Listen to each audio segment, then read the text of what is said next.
नमस्कार दोस्तों, मेरा नाम है करम योगी दिवाकर बोथरा और मैं आप सबका स्वागत करता हूं अपने चैनल पे।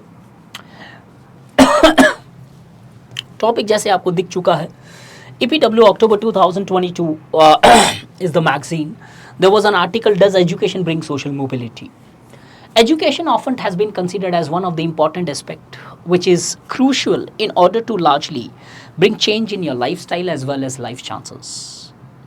Unlike in the traditional societies where the traditional aspects or identities such as caste, ethnicity, language, gender were the prominent forces of largely determining your position in society, today, beside your family wealth and hereditaries, which may be important, the education today provides or gives you wings and capabilities to change your positions irrespective of your background or irrespective of your identities. Henceforth, education definitely is today a very important instrument and crucial factor to bring change and also helps in converting that economic growth to economic development. And as far as the modern societies are concerned, almost irrespective of the societies, the people give importance to educations. But does education seriously bring the mobility? We often see that our understanding of education is pretty much narrow. As in India, the education is most narrowly understood, or at the best, in the best possible term, it's most narrowly interpreted and at the best is restricted to formal educations. That you are considered as educated only if you are having set to have those formal degrees and certificates. If you do not have those, irrespective of your knowledge, you would not be considered wisdom, you would not be considered as educated. And thank God that the philosophers, social reformers, or the divinely figures such as Buddha, Mahavira, and others did not live in the age of modern India, because or else they would have been blindly interpreted as illiterate fellows or people. As today, our knowledge is judged only on the basis of whether we have required certificates. So in such circumstances, when such a narrow understanding of education is largely made, do we really think that education can bring mobility? Yes, certainly. If the mobility is in the forms of your education certificates, then education brings mobility. But before the education gives you that broader perspectives to make yourself much more fruitful in this world, you need to ensure one thing, that is, in order for education to act as an instrument of mobility, one should definitely first provide a strong foundation to education. Read this statement, how beautiful it is. In order for education to act as foundation, one has to ensure strong foundation to education. Although this statement is not belonging to this EPW, but it was given by, I read the statement in one newspaper called as The Hindu, but the statement was given by Manish Sisodia, who was the education minister of, why I'm saying was because he is right now in a reformative center, jail. What a statement it is. Education can act as a foundation when you first put a strong foundation to education. And that's the reason we see the Delhi systems of education largely is cherished throughout the world today. Even the Scandinavian countries have started imitating, or at least have recognizing the importance of the nature of schools present in Delhi, irrespective of the other political parties trying to bicker around. Now, let's see. Before getting ahead, the sociology batch at Study IQ, the platform where I teach sociology, this is the platform just I'm trying to help students, those people who are writing mains or want to develop a perspective. My complete involvement is only at organization called as Study IQ. I teach sociology there, and if you people are interested to join our latest batch of sociology, then you can use the code DIVLIVE. Every single aspect of the sociology would be covered here. Now let's see, in this article, as far as this EPW is concerned, there was one important article with respect to institution of eminence. This was the scheme which was started by Government of India. Education is part of your GS paper 3, GS paper 2. Many times scheme specific questions have been asked. So let's see what this article talks about, what this scheme is all about. Institution of eminence, launched in 2017 to develop world-class institutions to appear in the top 500 university in 10 years and in top 100 in eventually. The goal of this scheme is that many of the Indian universities, they want them to appear in the top 500 and over a period of time in top 100. So to support these organizations, this scheme was launched. What exactly happened here? 8 public institutions and 4 private institutions were selected under the institution of eminence.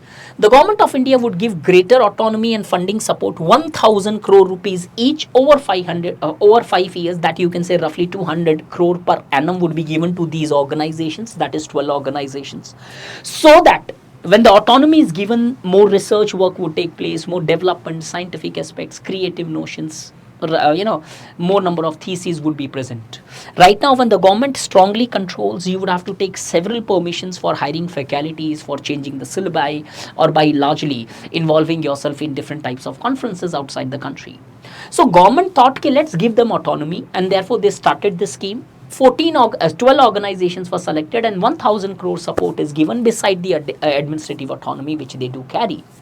Autonomy granted includes what this autonomy would be consisting of: freedom to grant admission to foreign students, fixed fees, offer online and offline courses, fixed curriculum, syllabus, recruit foreign faculties, and hire personnel from industry and enter into academic collaborations with other organizations. So this is exactly the scheme is. So in short, I have explained you entire scheme which was the part of this article.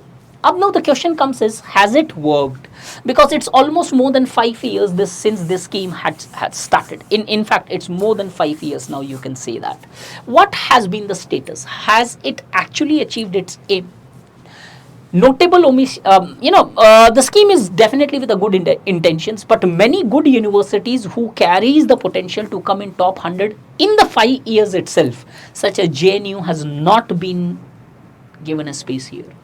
I don't know, this is completely politics which we are playing today as far as the education is concerned. So that means the existing mechanisms are not even serious about the education here. Because how can a notable universities recognized throughout the world could be considered as, have been kept out of it? Utilization of fund remained less than 40%. Everything is not, it's not fair to blame only the government. Those organizations, those 12 organizations whom fund were given, they are able to use only the 40% of their funds.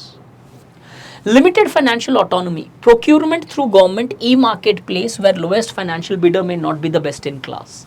It was found out that all these universities should always produce, the requirement should be fulfilled by procurement through a e-platform called as government e-marketplace. They cannot largely, procure things from anywhere. Obviously, this is required so that any, omissions and commission aspects should not be created. But it was seen that because they were relying here, they had to always acquire it from the least bidder, lowest price. But it was seen that those people who largely gave the commodities or the aspects or services at lowest price, but their quality was not always the best.